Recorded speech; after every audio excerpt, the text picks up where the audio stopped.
सीता हरण, असर पूरा लंका का विनाश, द्रौपदी हरण, अंबा हरण। ये जब कभी भी आप एक लड़की की इच्छा के बिना ये कर रहे हैं तो इसका बहुत भयानक परिणाम हो सकता है, ये हम लोग बार बार बतलाते हैं। लेकिन एक हरण है जिसमें कि सुभद्रा मुस्कुरा रही है, लेकिन प्रश्न ये कि हरण किसका हुआ और किससे हुआ? एक लड़की की इच्छा के विरुद्ध उसका हरण हुआ, क्राइम है। एक मीठी मुस्कान वाली सुभद्रा को खींच कर लेकर चले जाते हैं। अब ये समझ में नहीं आता है कि एक लड़की अपने हरण के समय क्यों मुस्कुराती होगी। एक सीरियल किलर और एक आर्मी ऑफिसर में क्या अंतर बन जाएगा? दोनों मारती तो है। एक जज और जल्लाद में क्या अंतर आ जाएगा, या एक लुटेरे और गवर्नमेंट में क्या अंतर आ जाएगा? दोनों आपसे पैसे ले रही है। अंतर आशय का, इंटेंशन का है। नमस्कार दोस्तों, वेलकम टू वैल्यूडेशन। दोस्तों, वैल्यूडेशन के माइथोलॉजी डिकोडेड सीरीज में आज हम फिर से एक बार महाभारत के एक पात्र की बात करने वाले हैं। दोस्तों, एक ऐसा पात्र जो शायद पांडवों के परिवार से भी बिलोंग करता था, जो शायद यादव के परिवार से भी बिलोंग करता था और कौरव के साथ भी उसका बहुत अच्छा रहता था, लेकिन फिर भी अगर आप देखेंगे तो आपको लगेगा कि ये कैरेक्टर को महाभारत में थोड़ा सा साइडलाइन किया हुआ। दोस्तों, एक ऐसा कैरेक्टर जिसके पति और जिसके बेटे ने महाभारत में इतना बड़ा रोल प्ले किया था कि आप पूरा महाभारत इन दोनों की कीर्ति से ही जान सकते हैं, लेकिन फिर भी वो जो कैरेक्टर है दोस्तों, उस कैरेक्टर के ऊपर जो फोकस महाभारत का रहा है वो बहुत कम रहा है। और आज के नए लिटरेचर की अगर आप बात करेंगे तो किसी तरह से इसी कैरेक्टर को यूज कर कुछ ऐसी स्टोरीज फैलाई जा रही है जिससे महाभारत के जो मूल वैल्यूज थे उनके ऊपर शायद क्वेश्चन उठाया जा रहा है। तो दोस्तों, आज के इस माइथोलॉजी डिकोडेड सीरीज में हम कोशिश करेंगे कि उस पात्र को पूरी तरह से जानने की और उससे रिलेटेड जो भी सच्चाई है उसको सही तरह से परखने की। और दोस्तों, ये चीज करने के लिए हमको लगेगी एक मदद एक एक्सपर्ट की। और जैसे कि आप जानते हैं, जब भी माइथोलॉजी की बारी आती है मेरे फर्स्ट गो टू एक्सपर्ट होते हैं मिस्टर विवेक दत्त मिश्रा सर। और दोस्तों, आज का ये एपिसोड भी मिश्रा सर के साथ ही हमने रिकॉर्ड किया है। मैं उम्मीद करता हूं ये एपिसोड आपकी जिंदगी में वैल्यू जरूर ऐड करेगा। तो दोस्तों, चलिए शुरू करते हैं एक ऐसे कैरेक्टर के ऊपर बात जो बहुत इंपॉर्टेंट होते हुए भी साइडलाइन किया है, और इसी साइडलाइन कैरेक्टर को आज हम इंपॉर्टेंस देके इस वीडियो की स्टार्ट करेंगे। विवेक सर, वेलकम टू वैल्यूडेशन। दोस्त सर, जब भी आपको वैल्यूडेशन में मैं इनवाइट करता हूं तो मैं बहुत सेल्फिश की तरह एक्ट करता हूं। पता है क्यों? क्योंकि मुझे अगर किसी से टफ क्वेश्चन पूछने होते हैं माइथोलॉजी से रिलेटेड तो you are my go to person. और मैंने नोट किया है कि मैं टफ से टफ क्वेश्चन भी आपके सामने रखता हूं तो आप उसका आंसर एकदम सिंपल से सिंपल तरीके से देते हैं, जिससे मेरी जिंदगी में और मेरे व्यूअर्स की जिंदगी में बहुत ज्यादा वैल्यूडेशन होता है। Thank you Harshvardhan. ऐसे मैं भी सेल्फिशली आपके चैनल पर आता रहता हूं क्योंकि मेरा भी एक सेल्फिश इंटरेस्ट है कि जितना हम लोग महाभारत को समझ सकें, हमारी पुरानी संस्कृति को समझ सकें, लोगों को समझा सकें, और आसपास जितने धुएं आजकल उड़ते हैं, धूल उड़ता है, उसको थोड़ा शांत कर सकें। बिल्कुल सर। और आज इसी धूल को अगर आप देखेंगे, मैं उड़ाना चाहता हूं सर एक बहुत इंपॉर्टेंट कैरेक्टर के ऊपर। सर, एक कैरेक्टर जो महाभारत के दो इंपॉर्टेंट परिवारों से डायरेक्टली बिलोंग करता है। एक है पांडवों का परिवार, दूसरा है यादवों का परिवार। और वो महाभारत के जो दो मेन नायक है उनके जिंदगी का बहुत इंपॉर्टेंट हिस्सा है, लेकिन फिर भी साइड ट्रैक रहता है। और जब मैं नए किताबें पढ़ता हूं या नया लिटरेचर पढ़ता हूं तो मुझे लगता है भाई उस कैरेक्टर को यूज करके महाभारत के जो दो नायक हैं जिनसे वो कैरेक्टर जुड़ा हुआ है उनके ऊपर इस तरह से कीचड़ उछाला जा रहा है कि उसको जस्टिफाई करना ही या समझना ही मेरे लिए मुश्किल हो जाता है। और सर, वो कैरेक्टर है सुभद्रा का। तो सर, आज मैं चाहूंगा कि आप सुभद्रा के ऊपर बात करें और सर शुरुआत करें कि सुभद्रा एक्चुअली है कौन और उनका नाता कृष्ण से है किस तरह से और उनका नाता अर्जुन से है किस तरह से, जो मैं दो इंपॉर्टेंट कैरेक्टर की बात कर रहा था सर। तो मुझे लगता है कि हर महाभारत जानने वाला कम से कम आपके इस सवाल का सीधा जवाब तो दे ही सकता है कि सुभद्रा का नाता कृष्ण से किस तरह से है और अर्जुन से किस तरह से है। बट सर, एक जो मतलब मेजर डाउट जो मैं आपको, बिल्कुल आपने सही कहा कि एक तो पता है कि एक तरफ बहन का नाता है, एक तरफ पत्नी का नाता है, लेकिन जैसे हम जानते हैं कि कृष्ण जो है वो देवकी के पुत्र है, बलराम जो है वो रोहिणी के पुत्र है, लेकिन ये सुभद्रा एक्चुअली है किसकी पुत्री? मतलब ये एक मेजर सवाल आता है कि किस तरह से ये लोग भाई बहन है। पहले तो बलराम भी ऐसे तो देवकी के ही पुत्र हैं। उनको योग से देवकी के गर्भ से उठा के रोहिणी के गर्भ में डाल दिया गया। क्योंकि वो सेवंथ चाइल्ड थे, सेवंथ चाइल्ड थे तो उनको डाल दिया गया। तो वो दोनों के ही बेटे हैं, जैसे कि दो या ऐसा बोले कि तीन को संभव वो भी यशोदा के साथ भी रहे हैं। तो ये जो सुभद्रा है वो देवकी और वसुदेव की बेटी है, और उनका जन्म काफी बाद में होता है, कंस के वध के बाद, जब ये लोग बाहर आते हैं जेल से। उसके बाद का इनका जन्म है सुभद्रा का। तो दोनों भाइयों से काफी छोटी भी हैं और उनकी काफी ज्यादा प्रिय भी रही हैं। तो सर मतलब कंस मतलब तब तक तो कृष्ण बहुत बड़े हो गए थे, मतलब ऐसा कृष्ण बड़े हो गए, इनके एज में बहुत बड़ा गैप होगा। हाँ, इसलिए वो काफी छोटी हैं। अपने दोनों भाइयों से 2 भाई ही बचे थे, तो उनसे काफी छोटी हैं वो।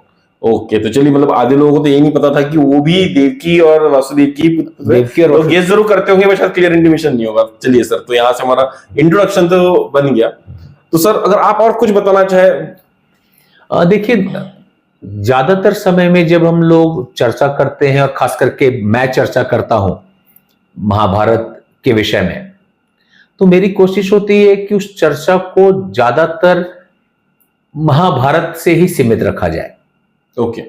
लेकिन हम लोगों के यहाँ जैसे कि वर्णन किया गया है, जो इस बात की तरफ इशारा करता है कि ये सब सिर्फ कहानियां नहीं है, यथार्थ हैं, घटी हैं। अब फिर जब मैं बोलूंगा घटी है, तो ऐसा मैं नहीं बोल रहा कि उसका 100% जो भी आप सुनते हैं वो बिल्कुल एग्जैक्टली वैसा ही होगा। लेकिन मूल चीज है, क्योंकि बहुत सारी घटनाएं जैसे आप महाभारत में ही पढ़ेंगे, और उसी घटना का अलग अलग तरीके से थोड़ा आगे पीछे करके वर्णन आपको अनेकों पुराणों में भी मिलेंगे। और जब तक कृष्ण और कृष्ण के परिवार का संबंध आता है, तो उसके बहुत सारे सोर्सेस जिसको हम महाभारत के साथ बात करते हैं, वो एक्चुअली भगवतम से आता है, यानी कि भगवत पुराण से, जो कृष्ण के ऊपर फोकस करता है, कृष्ण की लीला है। मतलब शायद आपके बहुत सारे दर्शक चौंक जाएंगे सुनकर कि महाभारत में कंसवध का भी वर्णन नहीं है। मतलब सीधा या कृष्ण के जन्म और देवकी वसुदेव इन सब के बारे बीच बीच में कुछ बातें आती हैं, जैसे ये आएगा कि उन्होंने कंसवध किया, लेकिन वो जो घटनाएं थी या कृष्ण का बचपन है वो महाभारत का हिस्सा नहीं है। हाँ, जनरली मतलब जहां तक मैं जानता हूँ महाभारत में कृष्ण का रोल द्रौपदी स्वयंवर से मेजरली शुरू होते हुए दिखाया है। हाँ, उनका रोल द्रौपदी स्वयंवर में उनकी ग्रैंड एंट्री होती है, ग्रैंड एंट्री तो वहां से मेजर शुरू होता है। हाँ, तो उसके पहले नहीं, फिर एक और भी बात समझना होगा। मतलब महाभारत की जो अभी हम लोग जैसे महाभारत को जानते हैं, जैसे उनका नरेशन है, वो स्ट्रेट फॉरवर्ड नहीं है, वो एक सीधी रेखा में नहीं जाती है। जैसे रामायण की कहानी ज्यादातर सीधी रेखा में बढ़ती है। देखिए, जैसे पहले ही है कि महाभारत की कहानी का शुरुआत ही जो पहला उसको बतलाया गया, वो लगभग कुरुक्षेत्र के युद्ध से 70 से 100 साल के बाद की बात है।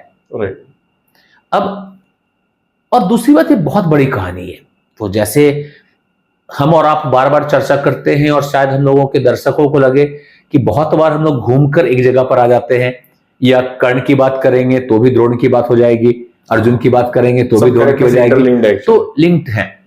तो इस कहानी को किसी भी तरीके से एक सीधी रेखा में सुनाना संभव ही नहीं हो पाता है।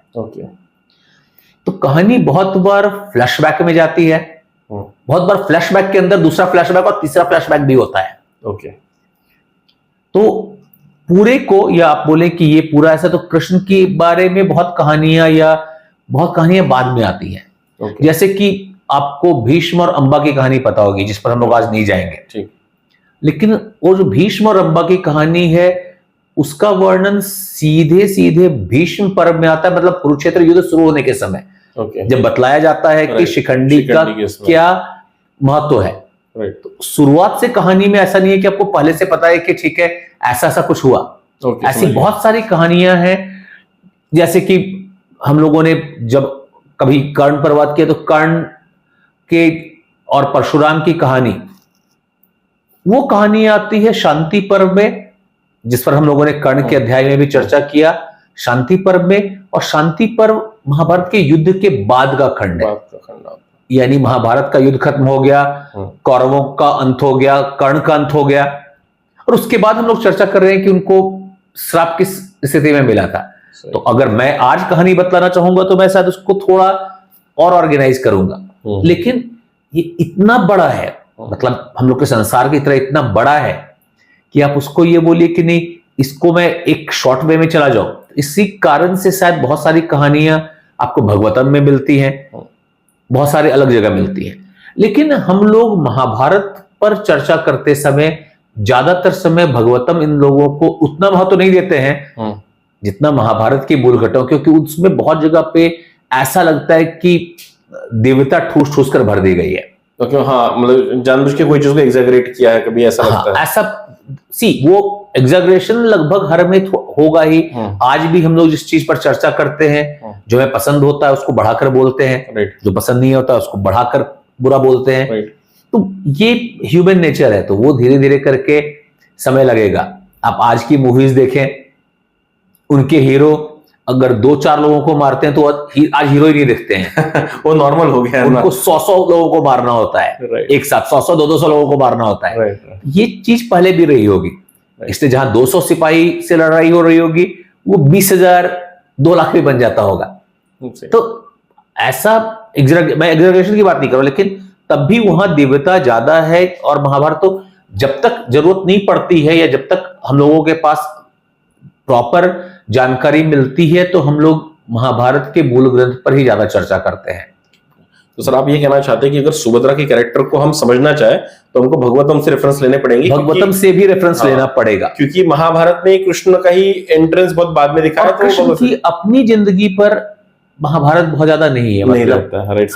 कृष्ण की पूरी जिंदगी, उनके पूरे कारनामे, उनका पूरा युद्ध, वो सब महाभारत का फोकस नहीं है। तो वो दोनों आज जो सीरियल से बनता है तो महाभारत और भगवतम को जोड़कर हम लोग एक कंबाइन करके बनाने की कोशिश करते हैं, क्योंकि ऐसा उम्मीद किया जाता है कि अगर रामायण राम की कहानी है तो दर्शक एटलीस्ट महाभारत को कृष्ण की कहानी की तरह देखना चाहेंगे।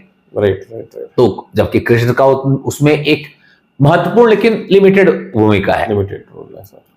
तो ये है, तो हम लोगों को थोड़ा उस पर जाना होगा। लेकिन हाँ, जो सुभद्रा है वो जैसा आपने पूछा, वो देवकी और वसुदेव की पुत्री हैं, छोटी हैं अपने भाइयों से, उनकी लाडली हैं, और ऑफ कोर्स महाभारत के महानायक अर्जुन की पत्नी है। Right sir. नहीं, वैसे मैं व्यूअर्स को एक चीज बताना चाहूंगा कि जब भी हम कोई डिस्कशन करते हैं स्पेशली महाभारत के कैरेक्टर्स को लेके, तो हमारे लिए ये बात बहुत इंपॉर्टेंट हो जाती है कि सोर्स कहां से आ रहा है। क्योंकि क्या होता है, अगर मैं आपको रैंडमली बताने लगूंगा या सर आपको रैंडमली बताने लगेंगे तो आपको ये लगेगा कि भाई ये कहानियां तो हम सबको पता है, लेकिन जब हम एविडेंस की बात करते हैं, जब हम किसी कैरेक्टर के एनाटॉमी को समझने की कोशिश कर रहे हैं, तो पहले तो सोर्सेस पता होनी चाहिए। और इसीलिए शायद सर आपने यहाँ पर वर्णन बहुत क्लियरली कर दिया कि भाई कृष्ण का जो रोल है और सुभद्रा अगर उनसे लिंक्ड है तो फिर महाभारत में लिमिटेड इंफॉर्मेशन हमको मिलेगी और कुछ इंफॉर्मेशन हमको भगवतम से मिलेगी। और इसीलिए दोस्तों हमने स्टार्टिंग में पहले ये डिस्कस कर लिया कि सोर्सेस हम कहां से लेंगे। तो सर अगर हम सुभद्रा की बात करें तो जनरली जो महाभारत की स्टोरी में उनकी एंट्री पॉइंट और एग्जिट पॉइंट माना जाता है, अगर एक कैरेक्टर का एंट्री पॉइंट और एग्जिट पॉइंट माना जाएगा तो वो या तो उनके हरण बोल लीजिए, या कुछ जगह पे दिखाते कि उनका स्वयंवर होने वाला था, और स्वयंवर नहीं मतलब उनकी शादी दुर्योधन के साथ तय की गई थी एक तरह से, ये एक पार्ट दिखाया जाता है सर। और दूसरा उनका एग्जिट पॉइंट जो दिखाया जाता है जब एक्चुअली परीक्षित के ऊपर ब्रह्मास्त्र का जो अटैक होता है वहां तक, मतलब अभिमन्यु की स्टोरी से लेके वहां तक उनका दिखाया जाता है। तो सर पहले हम चर्चा करना चाहेंगे जो फर्स्ट एंट्री पॉइंट है कि सुभद्रा की शादी हुई किस तरह से थी। क्योंकि सर ये जो एक इंसिडेंस है इसको सुभद्रा हरण बोला जाता है जनरली, और आजकल के अगर नैरेटिव आप देखिए तो लोग बोलते हैं कि फोर्सफुली उनको ले गए थे। अगर हम टीवी सीरियल्स की बात करें, जो लोग जिसको सोर्स मानते हैं मेजरली, वहां पर दिखाया गया था कि भाई वो तो प्रेम पसंद था और सुभद्रा ही अर्जुन को भगा के लेके गई थी। तो सर इसकी एक्चुअली सच्चाई क्या है, थोड़ा मैं आपसे जानना चाहूंगा प्रामाणिक तरह से। ठीक है, मैं इस पर 3 तरीके से चर्चा करके आपको बतलाना चाहूंगा कि ये पूरी स्थिति क्या है और कहां तक हम मिल पा रहे हैं, कहां तक से अलग हट रहे हैं। ठीक।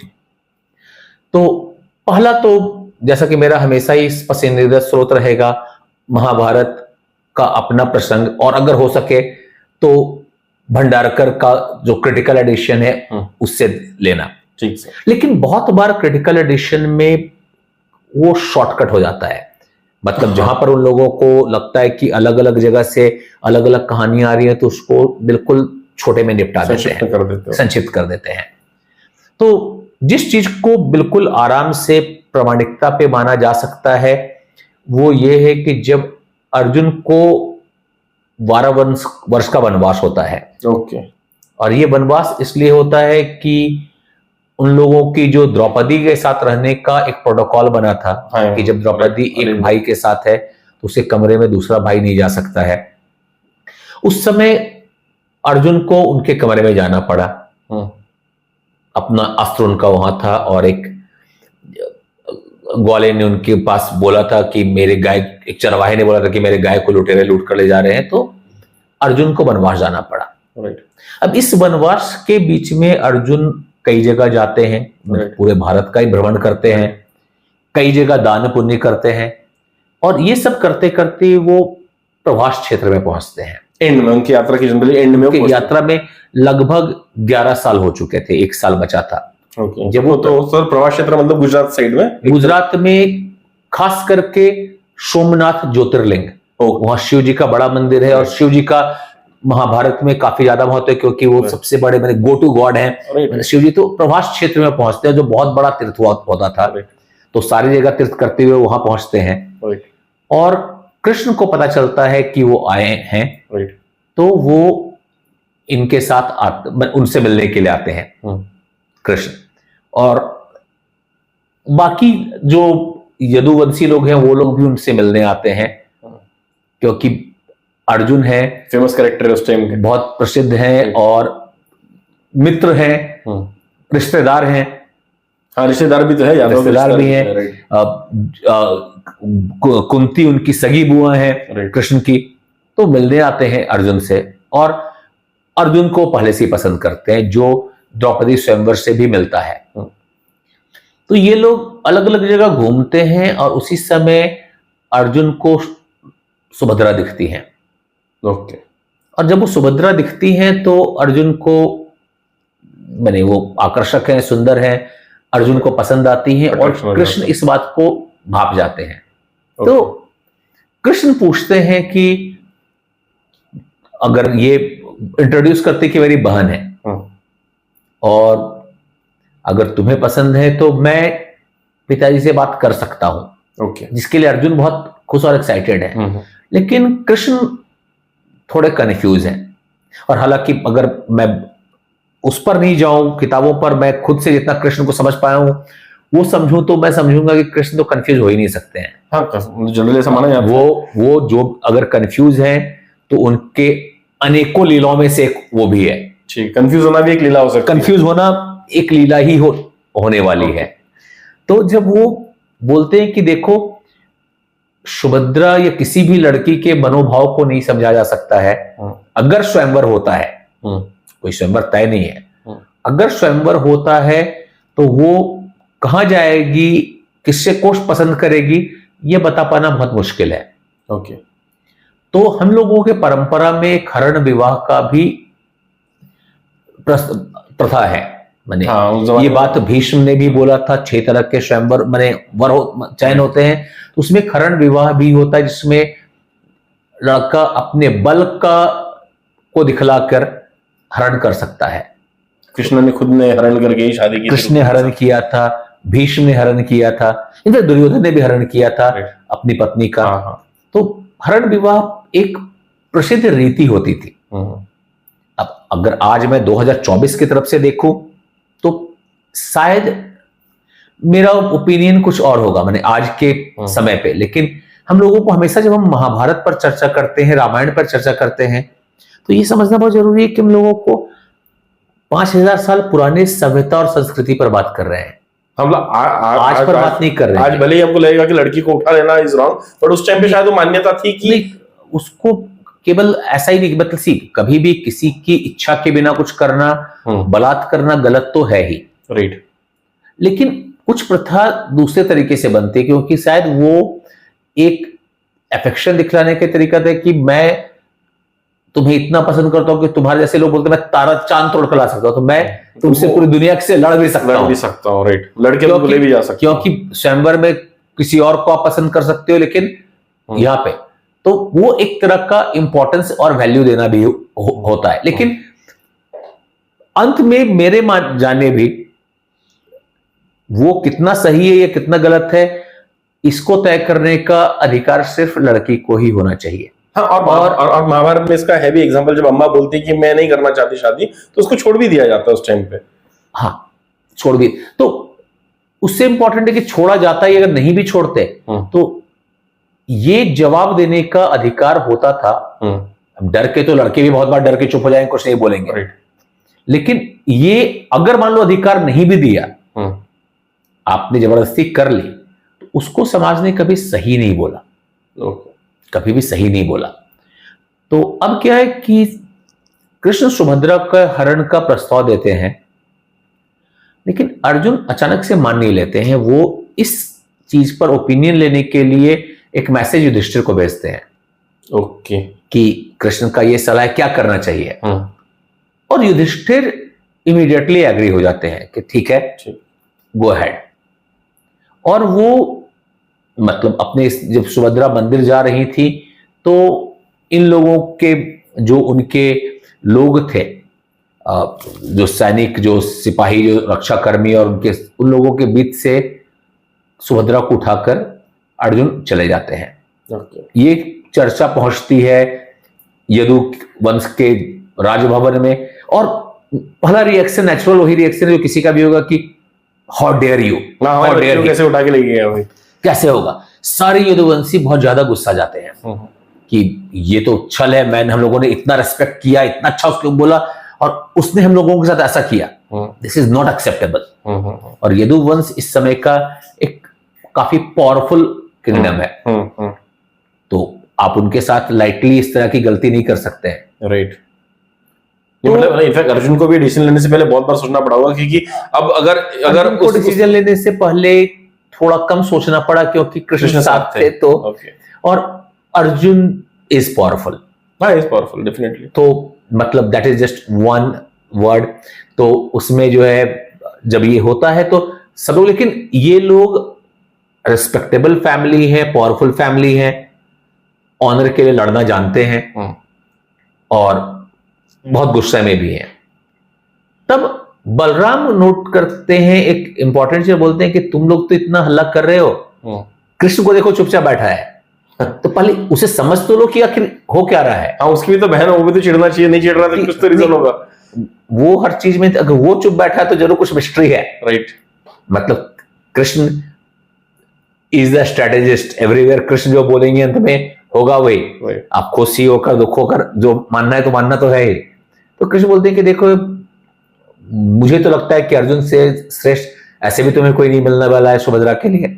खुद भी तो कौन सा ऐसा अच्छा वर ढूंढ लेते, तुम कौन सा ढूंढने वाले हो, और उसके पास जाओगे, हार के आ जाओगे तो फिर जो है और भी बेइज्जती। अगर वो अपने घर पहुंच गया तब तो तुम्हारी पूरी बेइज्जती हो जाएगी। लेकिन आज अगर अभी उसको रोक लेते हो तो कोई बेइज्जती की बात नहीं है, जाके बुला के रेस्पेक्ट से लाओ और शादी करवा दो। और उनकी शादी होती है।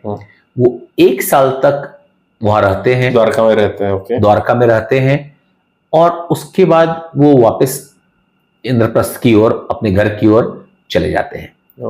ये जो कहानी है, जो अभी तक मैंने आपसे चर्चा की, ये महाभारत के प्रमाणिक संस्करण क्रिटिकल एडिशन से है, जिसमें मैंने कोई भी भागवतम और इसका चर्चा नहीं उठाया है। ये पूरा सोर्स महाभारत का है। ये महाभारत का सोर्स है, जिसको देख के कुछ लोगों को, कुछ खास करके फेमिनिस्ट को, या कुछ जो ऐसे लोग हैं जिनको मतलब हम लोगों के पुराने कल्चर में छेद ढूंढने की आदत है, गलतियां ढूंढने की आदत है, उनको लगता है कि उनके पास काफी मटेरियल है महाभारत के हीरोज को मलाइन करने, कटघरे में खड़ा करने के लिए। ओके, कि अर्जुन को और कृष्ण को कि रावण से तुलना करने के लिए भी ऐसे ऐसे भी मैंने देखे हैं जहां उनको रावण से तुलना करते हैं और ऐसी उपमा दी जाती है कि जिस तरह से, इनफैक्ट वो लोग शब्द भी पकड़ते हैं कि ये शब्द इस्तेमाल हुआ है सीता हरण करते समय, रावण ने जब हरण किया तो जो शब्द यूज हुआ है वही शब्द जब अर्जुन सुभद्रा का हरण करते हैं तो यूज होता है। कौन सा शब्द सर? एक संस्कृत का कुछ है, मुझे एक शब्द यानी तो वो, लेकिन बात यही है, हरण को तो हरण ही बोलेंगे ना, उसके लिए शब्द तो अलग करने की जरूरत नहीं है। लेकिन ये होता है कि जो लोग शब्द पकड़ते हैं और अर्थ को छोड़ देते हैं, तो भाव को इक्वेट कर देते कि दोनों तरफ के भाव सेम थे। यहां तक कि ऐसी भी गलतियां हुई हैं जहां सुभद्रा हरण का English translation the rape of Subhadra किया गया है। Oh my God. अब हरण को रेप बना दिया गया, एब्डक्शन को सीधा रेप कर दिया इन्होंने। यस। तो ऐसे वर्णन हैं जहां पे इंग्लिश की भी प्रॉब्लम और ट्रांसलेशन की भी प्रॉब्लम दिख सकती है। तो अगर इतनी दूर तक वो कहानी पढ़ते हैं तो उनको ऐसा लगता है कि भाई सुभद्रा हरण उनकी इच्छा के बिना हुआ, और ये वैसी ही बात है जैसा कि रावण ने हरण किया था सीता जी का। और यहां पर मैं दूसरे सोर्सों को, जो बाकी संदर्भ है उनको प्रस्तुत करना चाहूंगा। ठीक। तो इस कहानी का ज्यादा विस्तार भागवतम में दिया हुआ है। ठीक है। जिसमें और डिटेल में है कि अर्जुन जब पहली बार कृष्ण और अर्जुन मिल लेते हैं, उसके बाद कृष्ण के समझाने पे अर्जुन साधु के वेश में आते हैं, और उनको साधु के वेश में देख के बलराम जी बहुत प्रभावित हो जाते हैं। ओके। और वो आके बोलते हैं कि आप मेरे यहां आके कुछ दिन रहिए, तो बलराम उनको इनवाइट करते हैं। ठीक। और सुभद्रा को काम देते हैं कि साधु का सेवा करो। अब उस समय की परंपरा भी थी कि कुंवारी लड़कियां भी तो साधु लोगों को की सेवा करेंगी, जैसे कि कुंती ने दुर्वासा जी की तभी वरदान मिला था उनको। तभी वरदान मिला था। तो कृष्ण बोलते भी हैं कि यार ये तो यंग साधु है, काफी अट्रैक्टिव आदमी है, अपनी बहन को उसका सेवा में डाल रही हो, ठीक बात नहीं। मैंने रानीवास के बहुत नजदीक रह रहा है, ये मुझे ठीक नहीं लग रहा है। तब जाहिर बात है कृष्ण खेल कर रहे हैं, वो उनको सब पता है। फिर ये लोग किसी फंक्शन में सारे ये दो लोग बाहर जाते हैं, और उस समय को तय करके अर्जुन और सुभद्रा के भागने का प्लान बनता है। ओके। म्यूचुअली कंसेंट के साथ। और वहां दक्षिणायत यानी जो सदर्न रेसाइटेशन है महाभारत का, जो दक्षिण भारत में है, वहां पर इसका वर्णन है कि कृष्ण के समझाने पे सुभद्रा ने सारथी का काम किया था, रथ चलाने का। ओके। मतलब जो टीवी सीरीज में जनरल दिखाते हैं कि सुभद्रा ने हरण किया था एक्चुअली अर्जुन का, तो हरण नहीं किया था, लेकिन जो रिचुअल गए थे और ये हुआ था। इनफैक्ट ये भी वर्णन किया हुआ है कि जब वो साधु के वेश में रहने के लिए आते हैं वहां पर, तो ये सुभद्रा उनसे पूछती हैं कि आप तो बहुत जगह घूम कर आए हो। तो साधु बने अर्जुन बोलते हैं हाँ मैं तो बहुत जगह घूम कर आया हूं। तो बोले तो कभी आपको पांडुपुत्र अर्जुन से मिलने का मौका मिला है क्या, वो कैसे हैं? तो वो उनके बारे में बहुत कुछ पूछती हैं, क्यूरियस कि वो बहुत पसंद करती हैं, उससे दिखता है उनके ओपिनियन से कि वो तो बहुत ज्यादा उनको पसंद कर रही हैं। लेकिन ये पसंद करने की पूरी कहानी मतलब स्पष्ट तौर पे सीधे सीधे महाभारत के मूल जो क्रिटिकल एडिशन है उसमें उपलब्ध नहीं है। तो अभी सर जो आपने बताया भागवतम का रेफरेंस, भागवतम और दक्षिणायत के रेफरेंस है। इनफैक्ट वहां पे ये भी लिखा हुआ है कि खुद इंद्र अपनी पत्नी सची के साथ इनका शादी कराने के लिए आए थे। ओके। इंद्र ने अर्जुन को तैयार किया, उनकी वाइफ सची ने सुभद्रा को तैयार किया, और शादी का बहुत डिटेल दिया है। लेकिन ये सारा डिटेल क्रिटिकल एडिशन में नहीं है। तो वो लोग जो मुझसे एग्री नहीं करना चाहेंगे या जो मुझे क्रिटिसाइज करना चाहेंगे इस पॉइंट पर, वो ये बोल सकते हैं, इससे पहले वो बोले मैं खुद बोल दूं कि भैया आप तो हमेशा भगवतम को कभी रेफरेंस लेते नहीं हो, हमेशा क्रिटिकल करते रहते हो। ओके। आप जनरली बोरी बोलते हुए बोरी एडिशन भंडारकर, तो आज जब आपको अपना कन्वीनियंस हो रहा है तो भगवतम याद आ रहा है, बाकी समय बोलोगे नहीं। इसलिए मैं उस चर्चा को अभी भी साइड करूंगा और भगत सिंह पर बात करूंगा। भगत सिंह सडनली। ओके। शहीद आजम भगत सिंह। मैंने ऐसा कहा जाता है कि जब वो उनको अदालत में प्रस्तुत किया गया और उनसे पूछा गया कि तुमने बम फेंका है, तो उन्होंने बोला हाँ, लेकिन मैं ये बतलाना चाहूंगा कि मैंने क्यों फेंका था। जैसे कहा मुझे कोई इंटरेस्ट नहीं, तुम क्यों फेंका था, तुमने फेंका था, मुझे तो उसमें इंटरेस्ट है। बोला कि नहीं, आप इंटेंशन को एक्शन से अलग नहीं कर सकते हो, नहीं तो एक्शन का कोई मतलब नहीं रह जाता है। ठीक है। अगर आप इंटेंशन को अलग कर दो तो एक मतलब यहाँ पे मेरे एक सीरियल किलर और एक आर्मी ऑफिसर में क्या अंतर बन जाएगा? हम दोनों मारते ही तो है। एक जज और जल्लाद में क्या अंतर आ जाएगा, या एक लुटेरे और गवर्नमेंट में क्या अंतर आ जाएगा? दोनों आपसे पैसे ले रही है। अंतर आशय का, इंटेंशन का है, इंटेंशन, राइट। और वो बहुत महत्वपूर्ण होता है। ओके। अब महाभारत में मैंने कई बार आपको एक एक शब्द लिखने की जरूरत नहीं होती है, आप पूरा संदर्भ देखेंगे तो आप समझ जाएंगे कि क्या हो रहा है। ओके। सबसे पहले महाभारत, फिर से क्रिटिकल एडिशन पर आते हुए, जब अर्जुन सुभद्रा का हरण कर रहे हैं तो जो वर्णन है कि एक मीठी मुस्कान वाली सुभद्रा को खींच कर लेकर चले जाते हैं। ओके। अब ये समझ में नहीं आता है कि एक लड़की अपने हरण के समय क्यों मुस्कुराती होगी। मतलब ऐसा वर्णन सीता हरण में तो नहीं आया है, राइट, कि सीता का जब हरण हो रहा है तो सीता मुस्कुरा रही है, ऐसा नहीं। वो सीता अपनी पूरी ताकत से डरा रही है रावण को कि तुम्हारी ऐसी दुस्साहस, तुम पता नहीं तुम्हें कि मैं कौन हूं, मेरे पति कौन है, तुम्हारा विनाश हो जाएगा। जो बोल सकती हैं, अपोजिशन चल रहा है, रेजिस्टेंस दिया जा रहा है। रेजिस्टेंस चल रहा है।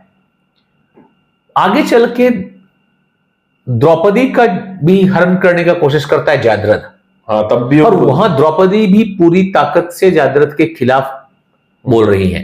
हाँ, मतलब अगर किसी की इच्छा नहीं तो हल्ला गुल्ला तो करेगी ना जोरदार। जब भीष्म ने अंबा का हरण किया तो वो इतना बड़ा कांड हो गया कि उसके चलते अंबा ने दोबारा जन्म लेकर भीष्म की मृत्यु का कारण बनने को आ गई। राइट।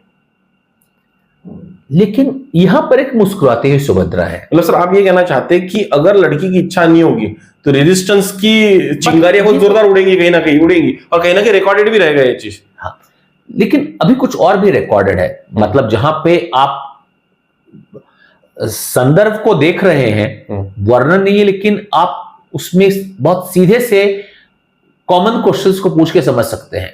जैसे मैंने कहा, अभी अर्जुन इंद्रप्रस्थ पहुंचे भी नहीं थे, उनको रास्ते से वापस ले आया गया। उनकी शादी होती है और 1 साल तक वो लोग द्वारका में रहते हैं, इंद्रप्रस्थ वापस जाने के पहले। ऐसा कोई भी वर्णन नहीं है कि सुभद्रा ने कभी भी ऐसा दुख प्रकट किया हो कि मेरा हरण हो गया, मेरे भाइयों ने मुझे बचाया नहीं, या मुझे इतना कष्ट हुआ। हाँ, मतलब वो शादी के पहले भी तो अपने भाई को बोल सकते थे कि मैं नहीं करना चाहती, घर पे आ चुके थे, राइट। ओके। तो ये नहीं। लेकिन सबसे महत्वपूर्ण 2 और वर्णन आते हैं। एक, जब ये लोग वापस इंद्रप्रस्थ जाते हैं, अर्जुन को थोड़ा गिल्ट फीलिंग हो रहा है कि हाउ विल द्रौपदी रिएक्ट। अब द्रौपदी को, मैंने एक अपनी नई पत्नी को मैं लेकर आऊं, द्रौपदी कैसे रिएक्ट करेगी। हाँ। तो वो सुभद्रा को बोलते हैं कि तुम बिल्कुल साधारण वेश में ज्वेलरी निकाल कर, बिल्कुल ग्वालन की तरह बनकर, एज ए उनकी सेविका की तरह द्रौपदी के पास जाओ, but devoid of ego and all this. और सुभद्रा अर्जुन के इस प्लान में पूरी तरह से शामिल है। ओके। अब जिस लड़की का हरण हुआ है, जिसको जबरदस्ती, मैंने आप इमेजिन करें यहाँ की सीता जी को रावण ने बोला था कि यार तुम चलो और मंदोदरी को के सेवा में चले जाओ तुम, और प्यार मोहब्बत से रहो तो थोड़ी रहती है वहां पे। तो अब तो ये जो संदर्भ है पूरा, वो सिरे से ही जब लोग बोलेगा कि नहीं है। दूसरी तरफ से ऐसे सोचे, कि लड़की की तरफ से सोचे। अब अर्जुन वो मतलब पूरे जग विख्यात, अपने समय में दूर दूर तक उसकी प्रतिष्ठा फैली हुई थी। उसने अपने कॉलेज से निकलने के साथ ही द्रुपद को सेना सहित हरा दिया। इतना बलवान, इतना ताकतवर कि द्रुपद की इच्छा थी कि उनको एक बेटी हो जिससे उस अर्जुन का शादी कर सके। उस जवानी का सबसे प्रसिद्ध स्वयंवर जिसमें कोई धनुष हिला नहीं पाया, वो उसको जीत लेता है। उनके परिवार का क्लोज रिश्तेदार है हाँ, सुभद्रा के परिवार का तो क्लोज था और उनके भाई का परम मित्र है, मतलब अद्भुत सखा है। दिन भर घर में, उस समय ना इंस्टाग्राम था ना फेसबुक था कि आप बहुत सारे प्रोफाइल्स को चेक कर रहे हैं। एक ऐसा प्रोफाइल है जिसके बारे में दिन भर घर में चर्चा होती है, कृष्ण उनकी चर्चा करते हैं, जहां पे सुनो वहीं पे उसकी चर्चा होती है। ऐसा अद्भुत योद्धा है, इतना बड़ा विजेता है। तो कोई भी लड़की मतलब के पास उस समय क्या ऐसा सोर्स रहेगा कि वो ये डिसाइड करेगी ठीक है मुझे तो इससे शादी नहीं कर रही, किसी और से शादी करनी है। मतलब एक सुटेबल मैच तो हो ही सकता है, डेफिनेटली हो ही सकता है। मतलब और दूसरा अल्टरनेटिव अगर देखा जाए तो उस समय था भी नहीं, जो कृष्ण खुद बोल रहे हैं। और ऐसा नहीं है कि आप रोज, चलो ठीक है लड़का तो ये अच्छा है लेकिन वो रोज कॉलेज जा रही है तो उसको दूसरा लड़का पसंद आ गया है, मतलब ये 5000 साल पुरानी हम लोग चर्चा कर रहे हैं, उसमें ऐसा नहीं है। बट सर यहाँ मेरा एक सवाल है सर, एक मिनट, मतलब मैं आपको डिस्टर्ब करना चाहूंगा यहाँ पर कि अगर एक बहुत अच्छा प्रोफाइल था तो, और परिवार का भी नोन था, ऐसा नहीं कि रिश्तेदारी थे, सब कुछ बढ़िया ही है और वर्ल्ड नोन वॉरियर है, तो फिर डायरेक्ट शादी करने की जगह अननेसेसरी सुभद्रा हरण क्यों किया? और जो मेरा एनालिसिस कहता है, मतलब जिस तरह से इंफॉर्मेशन हमको दी गई या फीड की गई ओवर पीरियड ऑफ टाइम, कि क्योंकि बलराम दुर्योधन के फेवर में थे पहले से, स्टार्टिंग में क्योंकि उनके प्रिय शिष्य रह चुके हैं दुर्योधन, ओके, और वो चाहते थे कि सुभद्रा की शादी एक्चुअली दुर्योधन से हो, और वो ऑलमोस्ट फाइनलाइजेशन स्टेज पे आ गया था। और शायद इसीलिए even when Arjun was most eligible bachelor, most desirable bachelor, okay, और शायद सुभद्रा को पसंद भी था, या सुभद्रा के दिमाग में ऐसी छवि थी कि अगर हो तो इस तरह का हो, लेकिन क्योंकि ऑलरेडी दुर्योधन का सीन बीच में आ चुका है, बलराम दुर्योधन के लिए पिचअप कर रहे हैं और अब वो शादी ऑलमोस्ट वहां फाइनलाइजेशन हो रही है, इसलिए शायद हरण करके भागना पड़ा है। तो इसीलिए हरण शायद जस्टिफाई किया जाता है कि वरना तो फिर बात करके शादी हो जाती, हरण करने की जरूरत ही क्या पड़ती। इस चीज को हम लोग मान सकते हैं, हालांकि मैं थोड़ा रिजर्वेशन के साथ मानूंगा, क्योंकि बलराम दुर्योधन से शादी करना चाहते हैं, एक बार फिर से ये वर्णन महाभारत से छूटा हुआ है, उसमें नहीं है, एविडेंस नहीं है, सब ऐसा एविडेंस नहीं। लेकिन हाँ, ये बिल्कुल बेसलेस भी नहीं है, इसका वर्णन, थोड़ा वर्णन भगवतम और दक्षिणायत में आता है। तो इसलिए मैं उसको बिल्कुल ही, ये एक कारण हो सकता है। और दूसरा, उस समय के राजनीति का जो बड़ा कैनवस था, उसमें कृष्ण कभी नहीं चाहते कि उसकी शादी दुर्योधन से हो और उनको युद्ध करते समय दुर्योधन, मतलब एक रेसिस्टेंस क्रिएट हो, दुर्योधन के पक्ष से उनको सोचना पड़े। तो ये एक बहुत बड़ा कारण हो सकता है कि कृष्ण चाहते थे कि ऐसा नौबत नहीं आए कि उस माने कोई भी पॉलिटिकल प्रेशर या कुछ में भी आके दूसरा हो। और दूसरा ये पॉसिबल तो है ही कि क्योंकि उस समय का ये बहुत ज्यादा प्रचलित चलन था कि हरण विवाह काफी ज्यादा प्रचलित था। दुर्योधन की भी शादी हरण रीति से हुई थी। तो एक ये तो रिस्क है कि चूंकि आप उस समय वॉरिंग सिचुएशन है, लोग लड़ाई कर रहे हैं, अलग अलग समय युद्ध हो रहा है, उस समय तक जरासंध भी जिंदा था और युद्ध लगातार हो रहा है। एक ये भी हमेशा रिस्क होता है कि अगर दूसरे किसी ने हरण कर लिया, तो ये जो कंसर्न था ये बिल्कुल निराधार भी नहीं था कि अगर कोई और हरण कर लेगा, क्योंकि आगे चल के हम देखते हैं कि दुर्योधन का बेटा कृष्ण की बेटी का हरण कर लेता है, और वो भी अपने में एक दूसरी कहानी और संदर्भ बनता है। और ये भी एक कारण बनता है कि बाद में कृष्ण को दुर्योधन और अर्जुन दोनों को मदद करने की जरूरत पड़ी थी। हाँ, मतलब दोनों तरफ रिश्ता बन गया है, तो फिर युद्ध किसकी तरफ से किया जाए।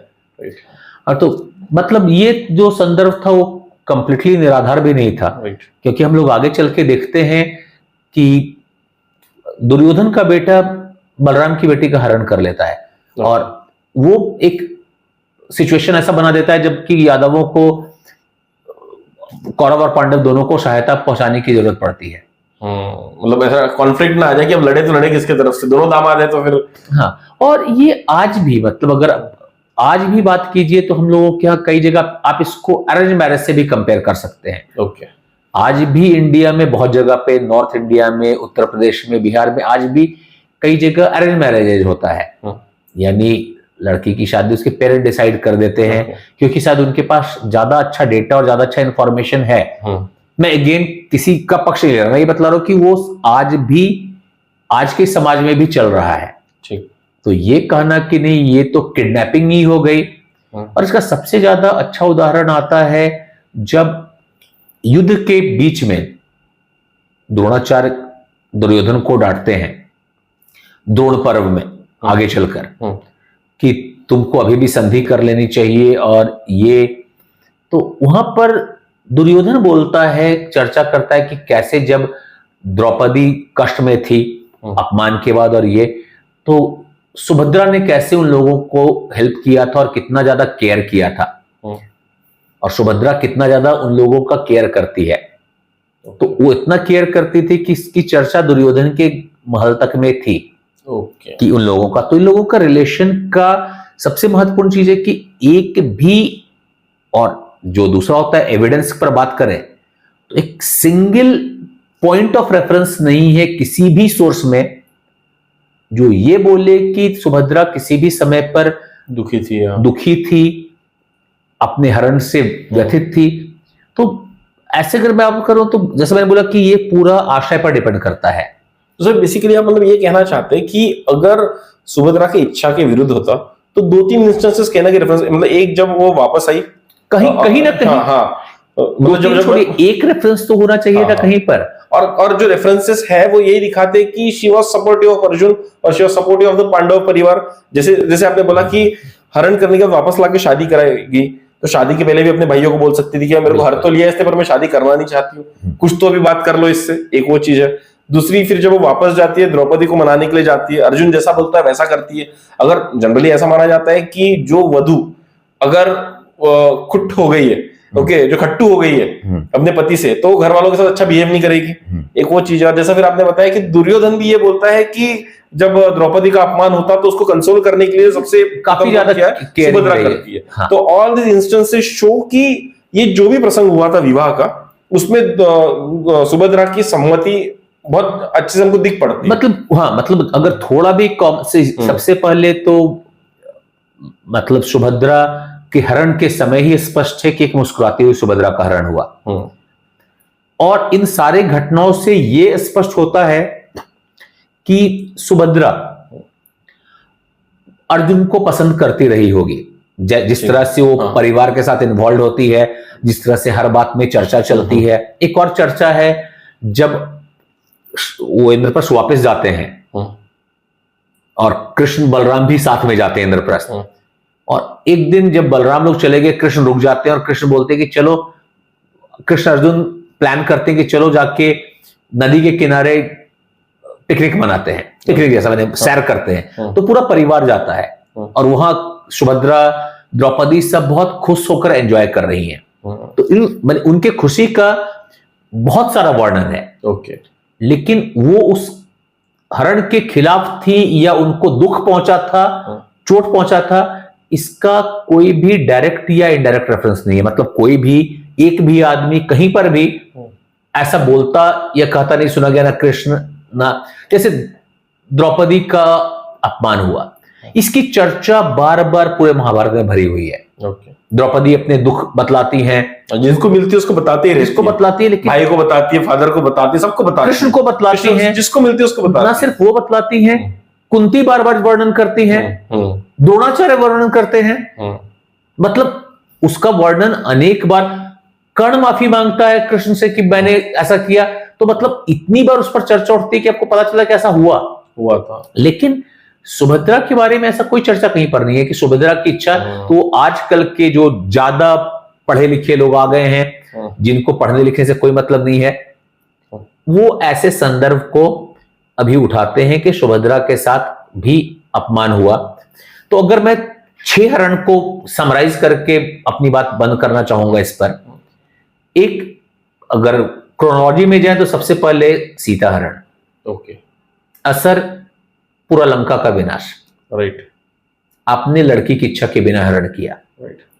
अंबा हरण, अंबिका अंबालिका को कोई प्रॉब्लम रही, अंबा को प्रॉब्लम था, वो दोबारा जन्म लेती हैं, और भीष्मवध के साथ ही और हरण खत्म होता है एक तरह के से। बाद खत्म होता है उनका।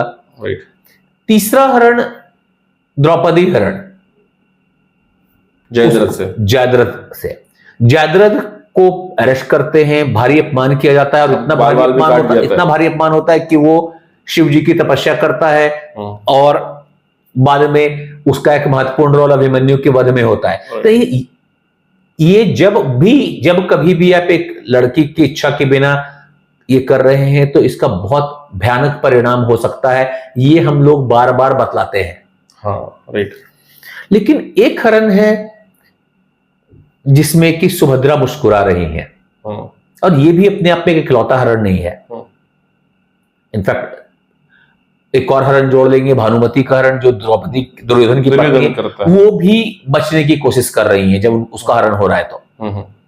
लेकिन ये सुभद्रा नहीं कर रही है। सुभद्रा का हरण वैसा दिख रहा है जैसा कि कृष्ण रुक्मिणी का हरण करते हैं, एक मुस्कुराती हुई रुक्मिणी का। रुक्मिणी वेट कर रही है कि आके मेरे को ले जाओ। हाँ, तो और एक तीसरा हरण भी ऐसा होता है जो हम लोगों के यहाँ का one of the most romantic historical romance है। गेस कीजिए, एक हिस्टोरिकल रोमांस, मतलब महाभारत के बाद का। महाभारत के बाद का है एक हिस्टोरिकल रोमांस हरण का। कौन सा है सर इसमें? पृथ्वीराज चौहान और संयोजिता। ओ, इनका पृथ्वीराज चौहान का भी हरण वाला किस्सा है। हरण वाला किस्सा है जिसमें कि तो शायद किसी को, बहुत कम लोगों को पता होगा। नहीं, ये बहुत मतलब संयोजिता जो है का स्वयंवर चल रहा है। संयोजिता के पिताजी पृथ्वीराज चौहान को पसंद नहीं करते हैं, और गुस्सा के उनकी एक मूर्ति को द्वारपाल की जगह खड़ा कर देते हैं। हाँ। और वो संयोजिता जाके द्वारपाल के गले में ही, उस मूर्ति के गले में माला डाल देती है, और पृथ्वीराज चौहान आके उनको लेके चले जाते हैं। ओके। तो ये 7 के 7 हरण है। लेकिन प्रश्न ये कि हरण किसका हुआ और किससे हुआ? एक लड़की की इच्छा के विरुद्ध उसका हरण हुआ, क्राइम है। लेकिन एक लड़की का उसकी इच्छा से उसके परिवार से हरण हुआ। उसके परिवार शायद उसकी इच्छा नहीं समझ रहे हो, या जो भी, वो परिवार के विरोध में जा रही है, जैसे कि रुक्मिणी जाती है या संयोजिता जाती है। हरण तो हुआ, लेकिन हरण लड़की का उसकी इच्छा के बिना नहीं, लड़की का उसके परिवार से हुआ। ओके। यानी आप उसको परिवार से हरण के ले जा रहे हैं, उसकी इच्छा के बिना नहीं ले जा रहे हैं। और ये एक बहुत महत्वपूर्ण अंतर समझना होगा कभी भी आप किसी भी समय के प्रसंग पर जाएं। बिल्कुल बिल्कुल सर बेसिकली आज का ये जो टॉपिक हमने सुभद्रा के ऊपर लिया, उसका एक जो मेरा मतलब बेसिस था वो लेने का, वो मेजर ये था सर, क्योंकि आजकल क्या हो रहा है, जैसे हम जानते हैं कि युधिष्ठिर खुद कहते हैं कि महाभारत का अगर कोई नायक होगा तो अर्जुन होगा, और महाभारत का जो अगर डायरेक्शन देने वाला डायरेक्टर अगर कोई होगा तो कृष्ण होगा। तो ये बहुत इंपॉर्टेंट कैरेक्टर है। और जनरली आजकल की जो नई पीढ़ी लिख रही है इसके ऊपर, क्योंकि आजकल जो बोलते हैं ना क्रिटिकल एडिशंस आते हैं, खुद के क्रिटिकल एडिशंस आते हैं कि हम क्रिटिसाइज कर करके लिखेंगे। क्रिटिकल नहीं, क्रिटिसाइज एडिशन हो जाते हैं। तो क्रिटिसाइज करते करते जो एडिशंस आते हैं, जनरली एक फेमिनिस्ट एंगल दिया जाता है इन सब चीजों को, और ये बताने की कोशिश किया जाता है कि जब भी हम बोलते हैं कि कर्ण ऐसा था, कर्ण वैसा था, तो तब ये बोलते हैं कि अर्जुन कौन सा अच्छा था, उसने भी तो हरण कर लिया। ओके, फिर हम बोलेंगे कि दुर्योधन ऐसा था, दुर्योधन है, तो कृष्ण कौन सा अच्छा था, उसने भी तो हरण करवा लिया, अपनी बहन का हरण करवा लिया। ओके, मतलब उसकी इच्छा के विरुद्ध करवा दिया, सिर्फ इसलिए क्योंकि वो अर्जुन का बहुत अच्छा दोस्त था, तो अपनी बहन को भी नहीं छोड़ा। तो ये सब एंगल आजकल बहुत सुनने मिल रहे हैं सर, और इसीलिए मैं जानना चाहता था कि भाई मतलब सच्चाई क्या है। तो सर इस तरह के नैरेटिव आ क्यों रहे हैं बेसिकली? बहुत ही सीधा सरल सा उपाय है। आजकल अब धीरे धीरे लोगों को मतलब एक आपने शायद सुना होगा, एक बहुत फेमस रिमार्क बोला जाता है कि ब्रिटिश एक पार्लियामेंटेरियन हुए थे लॉर्ड मैकुले। ओके। उन्होंने 1833 में एक बहुत फेमस स्पीच दिया था, जिसका वर्णन राष्ट्रपति कलाम साहब ने भी कई बार किया और कई लोगों ने किया है, जिसमें ऐसा कहा जाता है कि I have travelled through the length and breadth of India and I have not find one person poor, one beggar, one thief, such a honesty, such a prosperity that I do not think that we will ever conquer this nation till we break its very backbone, that is its cultural heritage. Okay. If we can make Indians believe that everything that is foreign, everything that is English is better than theirs, they will lose their self esteem, Bharat की And जितना they तो will- संस्कृति को तोड़ दे एक तरह से। They will become a truly dominant nation. अब इससे पहले कि आगे जाएं और कुछ लोग शायद आपको मैसेज करें, मैं खुद बतला दूं कि ये जो स्पीच है ये फेक स्पीच है। मतलब लॉर्ड मैकुले ने ऐसा कभी कुछ नहीं बोला। ओके। मगर ये इतना प्रसिद्ध हुआ कि जैसे मैंने बोला, राष्ट्रपति कलाम साहब ने भी इसका वर्णन किया कि ऐसा चीज बोला। और अगर आप थोड़ा सोचें तो लगेगा कि ये तो लॉजिकल हो ही नहीं सकता है, क्योंकि 1833 तक लगभग कई सारे भारत के रियासत ऑलरेडी ब्रिटिश के कंट्रोल में जा चुके थे।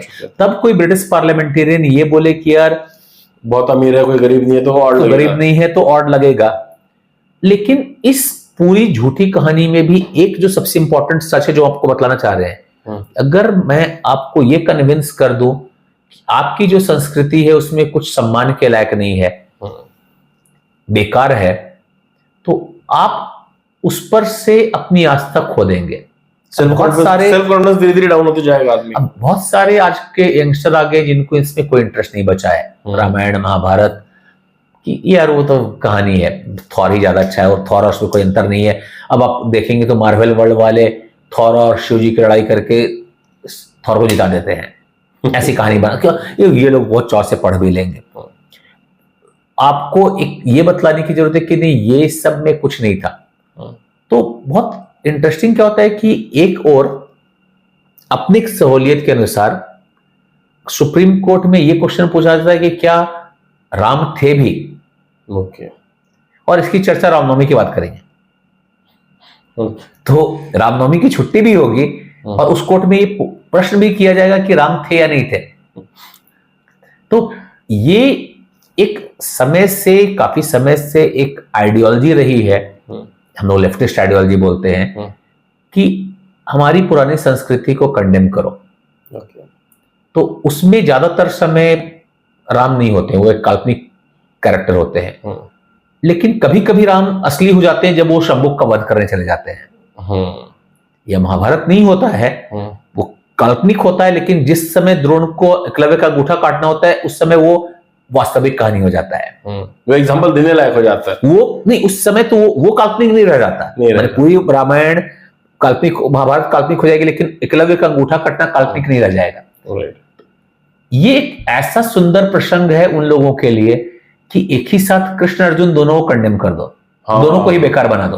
ये दो महानायकों पे कीचड़ उछालने का सबसे अच्छा मौका हो सकता है। अभी एक नई परंपरा चली है कि लोग ये बोलना चाहते हैं कि महाभारत में या रामायण में, और खास करके महाभारत में, it is not a story of black and white, it is a story of grey. सभी लोग बुरे थे, 50 शेड्स ऑफ ग्रे बना दिया उसको। हाँ, महाभारत को सच झूठ की कहानी की जगह 50 शेड्स ऑफ ग्रे बना। और वो ये बताना चाहते हैं कि महाभारत ऐसे ही लिखा गया है, सब कैरेक्टर कॉम्प्लेक्स है, सब में गलतियां हैं, और सब में गलतियां तो कौन अच्छा कौन बुरा, कोई थोड़ा ज्यादा कोई थोड़ा कम। लेखक हैं आनंद नीलकंठन जैसे लोग, वो लिखेंगे कि रावण, दुर्योधन अच्छा था, ईमानदार था, कृष्ण साजिश करते थे, प्रपंची थे। तो ये एक बना दी गई है कि नहीं तो आप कैसे प्रूव करेंगे कि ये पूरा सिस्टम गलत था और खराब था। ये सर यहाँ पे एक और पॉइंट मुझे लगने लगता है कि जिस तरह से स्टोरीज है, मतलब ओरिजिनल स्टोरीज है, अगर आपको सेंसेशन क्रिएट करना है अपने बारे में एज अ ब्रांड और आपकी किताब के बारे में एज अ ब्रांड, तो आप कुछ ऐसा कर दो जो नॉर्मल से हटके हो या उसके विरोध में हो। मतलब फॉर एग्जांपल, अगर कोई एक नेता अच्छा काम कर रहा है और बहुत फेमस हो रहा है, तो उसके अगर फेमस होने के लिए उसके ऊपर कीचड़ उछालना शुरू करो, तो ऑटोमेटिक जो उनका एंटी वर्ग है आपके साथ जुड़ जाएगा। तो ये भी एक स्टाइल लोगों ने अपना लिया है। हाँ, इतना बड़ा कंट्रोवर्सी क्रिएट कर दो कि लोग क्या बकवास है बोले तो भी लोग सुनेंगे। जिस आइडिया पे रिप्लेस म्यूजियम बना था कि आप मतलब कुछ ऑकवर्ड कर जाओ, ऐसा कुछ कर दो कि लोग बोले अरे ये क्या है, तो मतलब उस चीज को लोग देखने के लिए चले जाएंगे। तो ये जो महाभारत की कहानी को 50 शेड्स ऑफ ग्रे बनाने का प्रयास है, उसमें बहुत जरूरी है कि जो महानायक लोग हैं उन लोगों को तोड़ मरोड़ कर प्रस्तुत किया जाए और ये बतलाया जाए कि सभी एक जैसे ही थे। उसके लिए बहुत कम कहानियां ऐसी मिलती हैं जिससे आप उन लोगों को बुरा बोल सकते हैं। ठीक। पांडवों को। और इसमें तो बिल्कुल लॉटरी निकल गई है, एक तीर से दो शिकार, कृष्ण को भी मारो अर्जुन को भी मारो। सुभद्रा का केस लो, उसको फेमिनिस्ट एंगल दे दो और बोल दो सुभद्रा बहुत अनहैप्पी थी, और फिर कृष्ण पे भी अटैक हो जाएगा और अर्जुन पे भी अटैक हो जाएगा एक ही साल में, और वो भी सक्सेसफुल। हाँ बिल्कुल। ओके सर, ठीक है सर। मतलब ये जो मेरा बेसिक जो प्रीमाइस था कि भाई आजकल शायद मतलब लोगों ने इसको हथियार बना लिया एक तरह से, वो शायद आप हथियार बनाइए, मतलब मुझे कोई दिक्कत नहीं है, आप बनाइए, लेकिन कुछ तो एविडेंस लाइएगा। आप तिल का ताड़ बनाते हैं, लोग बोलते हैं तिल का ताड़ बनाना, बाल का खाल निकालना, ना है बाल है ना तिल है। सही। आप ताड़ कहां से बना रहे हो पता नहीं चल रहा है, क्योंकि एक, मैं तो अभी तक बोल रहा हूं, एक प्रसंग मुझे दो जहां पे वो लिखा हो कि हाँ भाई सुभद्रा दुखी थी, सुभद्रा दुखी थी, एक वर्णन, एक संदर्भ लाके दो। तो और देखिए पोएटिक जस्टिस भी कैसा होता है, मतलब कभी कभी मैं महाभारत को जब देखता हूं तो कभी मुझे ऐसा लगता था कि भाई अर्जुन वॉज द महानायक, मतलब इनफैक्ट युधिष्ठिर खुद बोलते हैं कि जब भी महाभारत के बारे में वर्णन किया जाएगा, या कभी इस युग का, मतलब तब तो महाभारत नहीं बोलते होंगे, तो जब भी इस युग का जो भी हमारा चल रहा है, इस युग का वर्णन किया जाएगा तो अर्जुन को ही महानायक माना जाएगा, क्योंकि उसके पर बहुत सारा बेसिस रखा हुआ था। और पोएटिक जस्टिस देखिए कि एंड जब महाभारत का माना जाता है, महाभारत की जो शुरुआत मानी जाती है जिस हिसाब से, तो अर्जुन और सुभद्रा की ही जो वंशावली है वो फाइनली सामने किंगडम लेके आगे चलती है परीक्षित के तौर पर, और बाकी सारे तो वृक्ष रह जाता है। हाँ भाई देवी, जैसे आपने बोला उस समय इसको महाभारत नहीं, सबसे पहले इसका नाम जय था। जब वेद व्यास जी ने शुरुआती जो लिखा तब इसको जय बोला गया था। जय के बाद इसमें और भी प्रसंग को जोड़ते हुए भारत नाम दिया गया। उसके बाद भारत इसलिए क्योंकि ये भरत वंश की कहानी थी तो ये भारत बना। और भारत धीरे धीरे करके बढ़ते हुए महाभारत हो गया। इतना महान ग्रंथ हो गया कि फिर लोगों ने महाभारत बोला। यस। तो सर मुझे बहुत ऐसा लगता है कि जो दो मेजर नायक थे या डायरेक्टर और नायक थे, कृष्ण और अर्जुन, तो पोएटिक जस्टिस ऐसा हुआ कि एंड में इन दोनों के वंशावली से मिलके जो बंदा बना, परीक्षित बना finally, he took forward the rule of Pandavas ahead after Yudhishthir. तो ये एक बहुत पोएटिक जस्टिस है कि जिन लोगों ने सबसे ज्यादा मेहनत की उस युद्ध के लिए, अल्टीमेटली इट वेंट। अब वो कैसे हुआ क्यों हुआ नहीं पता, but just to have a glimpse, अगर हम सोचे इस एंगल से तो वो सही चलता है। तो सर आज का ये टॉपिक हमने सुभद्रा के ऊपर कवर किया, और सर आपने बहुत इंसाइट्स दिए। और जहां तक एक प्रसंग है, हमने आज इनफैक्ट एक ही प्रसंग डिस्कस किया सुभद्रा का, और वो बहुत इंपॉर्टेंट प्रसंग है क्योंकि उसके बाद तो जिंदगी उनकी अच्छी चली, जो हुआ महाभारत में हुआ। फाइनली अभिमन्यु समान पुत्र उनको हुआ। अभिमन्यु की वीरता की बात अलग से करने की जरूरत ही नहीं है। इनफैक्ट कुछ लोग तो बोलते हैं, कृष्ण बोलता है कि अगर अर्जुन से भी महान काम किसने किया है तो अभिमन्यु ने किया, क्योंकि उस दिन अगर अभिमन्यु नहीं होता तो शायद युद्ध ही खत्म हो जाता। अभिमन्यु की चर्चा तो फिर वो अपने आप में भी एक बड़ी चर्चा, पूरी अध्याय बन सकती है। और फिर जैसा मैंने आपको कहा कि परीक्षित का किस्सा आता है, तो सुभद्रा का जो एक ही किस्सा जो मैंने डिस्कस किया सर, और ये इसलिए मेरे लिए इंपॉर्टेंट था कि जैसे मैंने आपको कहा कि फेमिनिस्ट एंगल देके इसको बहुत बुरे हथियार की तरह यूज किया जा रहा है, तो सर आज आपने बहुत बढ़िया लाइट इसके ऊपर थ्रो किया sir, and we thank you to be on our show value addition. और सर आप जो नरेटिव हमको देते हैं उससे डेफिनेटली हमारे व्यूअर्स की जिंदगी में वैल्यू ऐड होता है, और मैं आपको पहले भी 1-2 एपिसोड में ये चीज कह चुका हूँ सर। जरूर sir, thank you so much on being on value addition. और सर जरूरत पड़ेगी तो हम आपके सामने फिर से एक बार टफ सवाल लेकर जरूर आएंगे। Thank you. धन्यवाद सर, धन्यवाद। दोस्तों आज के इस एपिसोड में हमने जो चर्चा की थी वो की थी महाभारत के एक सुप्रसिद्ध कैरेक्टर, या एक ऐसा कैरेक्टर जिसको उतना इंपॉर्टेंस नहीं दिया जाता है, और उसका नाम था सुभद्रा। और दोस्तों ये टॉपिक आज, जैसे कि मैंने एपिसोड में भी आपको कहा, इसलिए मैंने उठाने की कोशिश की यहां पर क्योंकि इसका इस्तेमाल कुछ लोग इस तरह से कर रहे हैं कि जो ग्रंथों की जो ऑथेंटिसिटी है उसको एक नया मोड़ दिया जाए, उसके ऊपर सवाल उठाया जाए। और दोस्तों जब ऐसा हो रहा है हमारे समाज में तो हमारा फर्ज बनता है कि भाई प्रामाणिक वर्जन क्या है उसके बारे में भी सुना जाए, और फिर दोनों वर्जन को सुन के आप अपने मन में अपना एक पर्सपेक्टिव बनाए और सोचे कि क्या सही है और क्या फॉलो करने लायक है। तो दोस्तों उम्मीद करता हूं ये जो डिस्कशन आज हमने मिश्रा सर के साथ किया इससे आपकी जिंदगी में वैल्यू एड जरूर हुआ होगा। अगर दोस्तों आपके जिंदगी में इससे एक वैल्यू एडिशन हुआ है तो मुझको कमेंट बॉक्स में कमेंट कर जरूर बताइएगा। हो सकता है कि आपके दिल में कुछ और सवाल हो, वो भी हमको कमेंट बॉक्स में बताइएगा। अगर आपको लगता है कि डिस्कशन में हमने कहीं पर गलती कर दी या कुछ और सवाल मैंने पूछने चाहिए थे वो मुझे बताइएगा। और डिफरेंस ऑफ ओपिनियन दोस्तों मैं हमेशा हमारे चैनल पर वेलकम करता हूं, तो आपके दिल की बात दोस्तों हमको कमेंट बॉक्स में कमेंट करके जरूर बताइएगा। अगर इस एपिसोड ने आपकी जिंदगी में वैल्यू ऐड किया तो जरूर शेयर कीजिए अपने दोस्तों के साथ, अपने परिवारजनों के साथ, ताकि उनके जिंदगी में भी एक छोटा वैल्यूएशन हो सके। तो चलिए दोस्तों, जल्दी मिलेंगे एक नए डिस्कशन के साथ, तब तक के लिए सब्सक्राइब करते रहिए हमारा चैनल वैल्यूएशन। धन्यवाद।